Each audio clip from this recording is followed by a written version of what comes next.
Oh yeah, I mean the goal is so first and foremost to have Ramin a part of it is unbelievable, and I wish I could say I was some amazing producer negotiator, but the reality was he had asked me what I was doing the one night because we're associated with Funny Girl and we'd known each other for years, and I told him I said I did a reading of my new show, and he went, you have a show? You wrote a show? I said, yeah, I wrote a show. What's it about? And I said, it's this pro wrestling rock musical. And he went, what?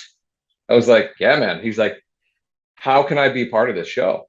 And I was like, what do you mean? And he's like, if I could go back in time and not be doing what I'm doing now, and I'm very grateful for everything that I'm doing, and I have this wonderful career, but it was always my dream to be a pro wrestler. I love pro wrestling and I love 80s and 90s pro wrestling. And I was like, well, man, here's your chance to become a pro wrestler legitimately. Mm. And it was so cool, man, because that's the thing about pro wrestling, and you know this, I'm sure, Bill, is that there are so many people that you don't realize that have been fans or used to be fans and watch it when they were younger, and it has stuck with them throughout those years.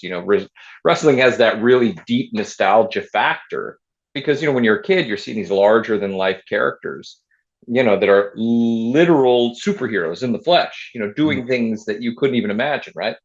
So having Ramin a part of that instantly gives us a sense of excitement and legitimacy in the theater world because he is a massive superstar in the theater world Mm. and recording world internationally, all over the world. He's a rock star.